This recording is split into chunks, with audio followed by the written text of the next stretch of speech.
available online or you can check it in any supermarket. Now I've cut the filo sheets according to the size of the pan that I'm using, and we're going to laminate it with clarified butter or ghee. We're going to be needing 16 sheets for this, and for the first layer I've taken 2 sheets and I'm going to laminate it with clarified butter. I'm only going to take 2 sheets in the first layer, and I'm going to take single sheets and I'm going to laminate it, and I'm going to make 7 layers of this. What the clarified butter and the lamination process does, it will give us the puff pastry effect, and it will give us those layers, the crunchy layers that we need in a baklava. So the base layer will be of 7 filo sheets. You just want to be very gentle in this process because these filo sheets are very thin.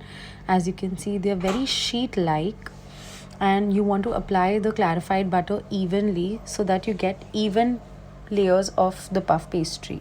I'm just going to speed up this process. And while I'm laminating, I'm also going to preheat my oven to a 210 degrees Celsius. You want it on a high heat because you want the layers to come up. And if it's on a low flame, it's just going to bake and it's not going to cook evenly inside, and it's not even going to give it any color.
Once I'm done with laminating my filo sheets, I'm just going to refrigerate it for about 10 to 15 minutes so that the clarified butter holds its form and it doesn't melt out because of the heat in the kitchen with the oven preheating.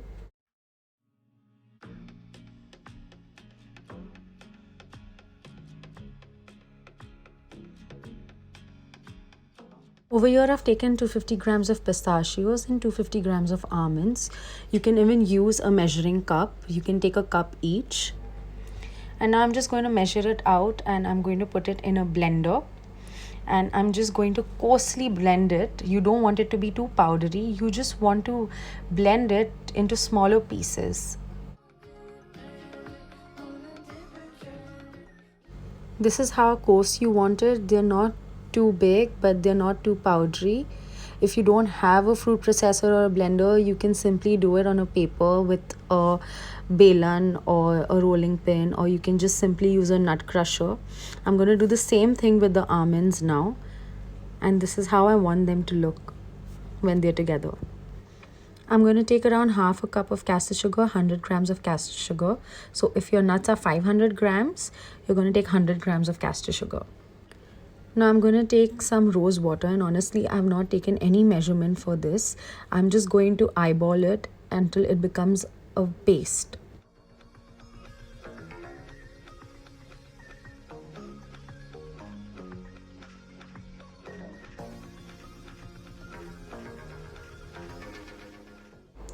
Now you're going to keep kneading it and mixing it until it looks like a ball and it starts holding its shape. It's ready.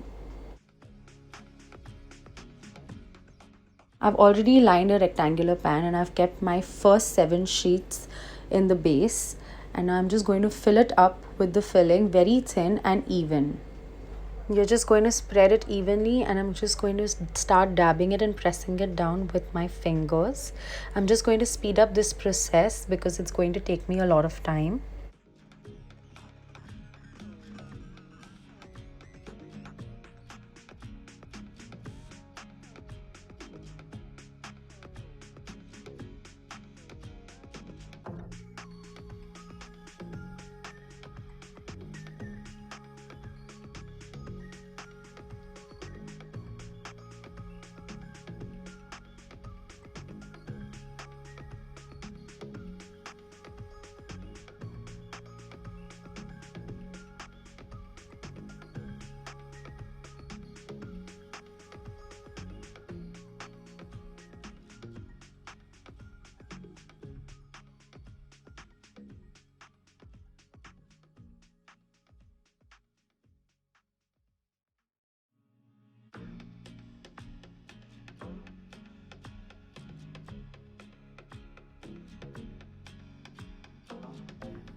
Once it's even, I'm just going to press it down and lock everything up with a damp hand.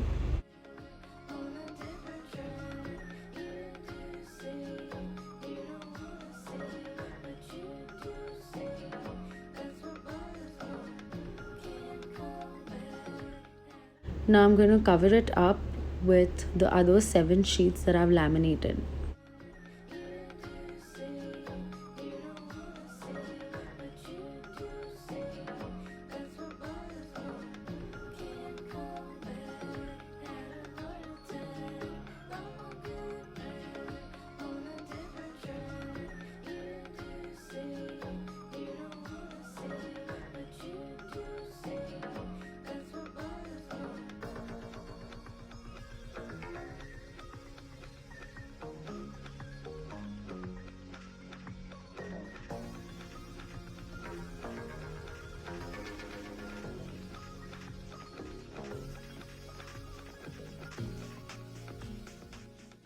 Once everything looks even and it's set, I'm just going to cut off the excess from the sides.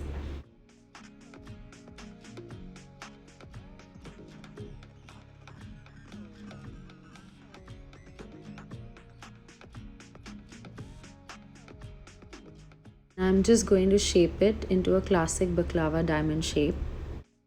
I'm going to bake it at 220 degrees Celsius for about 20 minutes, and I'm going to keep an eye on it because you just want it to be golden brown and not burnt.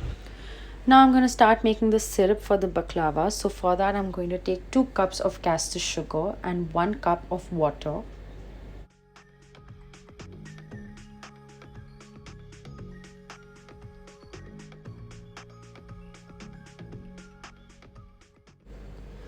About 5 to 6 green cardamoms, 1 cinnamon stick and 2 cloves.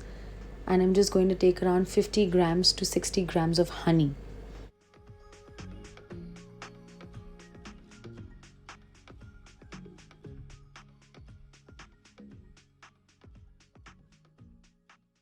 So going to squeeze out a juice from 1 lemon.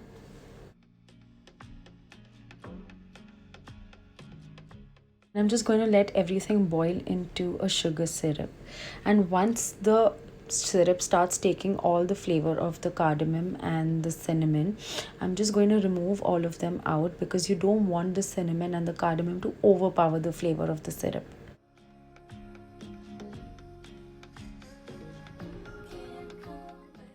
Now this is how you want your syrup to be. It's not too thick, also it's not too thin.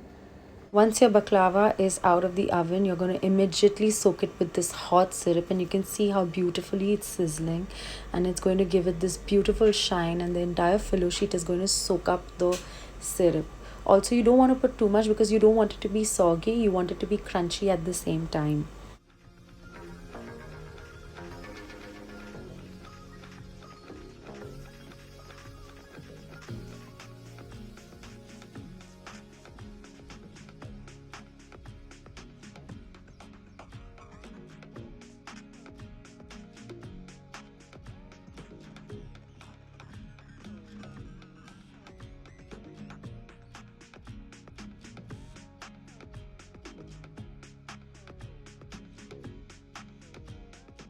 Oh, I wish you could take the aroma of this from the camera, but just look how shiny and blingy it is. Now I have some pistachio left, so I've just powdered it up and I'm just going to garnish it over it while it's hot.